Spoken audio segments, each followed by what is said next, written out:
Are you nearing the end of your pregnancy and wondering if there's anything you can do to encourage labour naturally? You've probably heard about raspberry leaf tea, eating dates, even a bit of pineapple, but do they actually work?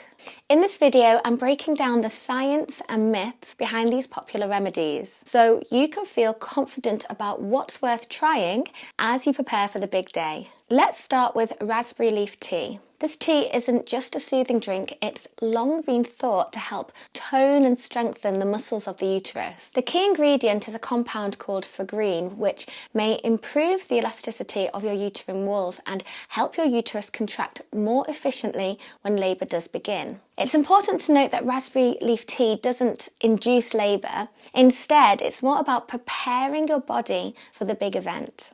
Now, when should you start drinking it? Most advice suggests beginning at around 32 to 34 weeks of pregnancy, starting with just 1 cup a day and gradually increasing to 2 or 3 cups as you get closer to your due date.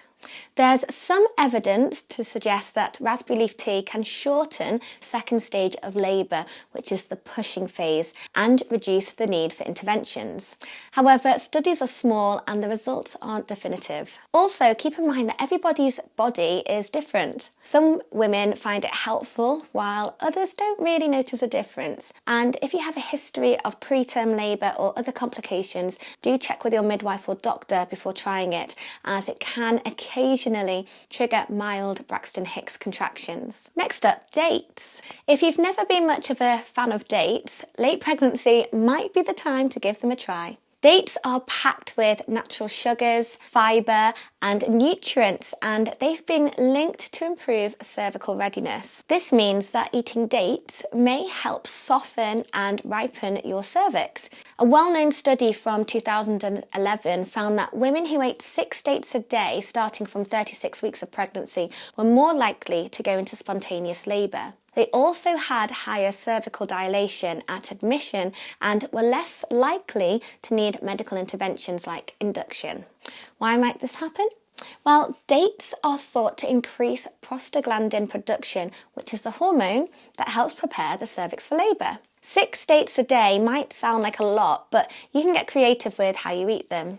You can chop them up into smoothies, pair them with a nut butter for a quick snack, or add them to oatmeal or baked goods. They're a healthy, energy-packed snack, and even if they don't help with labour, they're great for keeping your energy levels up as you prepare for those newborn days. Now let's talk about pineapple.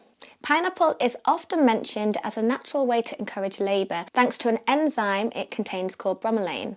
Bromelain is thought to help soften the cervix and, in some cases, stimulate the uterus. While this sounds really promising, the amount of bromelain in fresh pineapple is quite small, and you'd probably need to eat quite a lot of pineapples to notice any real difference. The thing to keep in mind is that while pineapple is a delicious and nutritious fruit, it's not a magic labour-inducing food. Eating too much pineapple can also lead to heartburn or upset your tummy, especially if you're already dealing with digestive issues in late pregnancy. Still, it's a refreshing snack and a good source of vitamin C, so it's worth enjoying in moderation if you like it. If you do want to try pineapple, make sure it's fresh. Canned or processed pineapple often loses its bromelain content during processing, so it won't have the same potential effects. So what's the takeaway? Raspberry leaf tea, dates and pineapples each have their own unique potential benefits when it comes to labour preparation. Raspberry leaf tea tones the uterus, helping it work more efficiently during labour. Dates may ripen the cervix and make spontaneous labour more likely. Pineapple contains bromelain, which might help soften the cervix, though the evidence here is more anecdotal. The key is to see these methods as ways to prepare your body rather than guaranteed ways to induce labour. They work best when used as part of a healthy, balanced approach to late pregnancy. And as always, make sure you consult your healthcare provider before trying any of these methods to make sure they're safe for you and your baby. Thanks for watching. If you found this video helpful, don't forget to give it a thumbs up and hit that subscribe button for more pregnancy and birth tips. Let me know in the comments if you've tried raspberry leaf tea, dates or pineapple, and whether they worked for you. I'd love to hear your stories.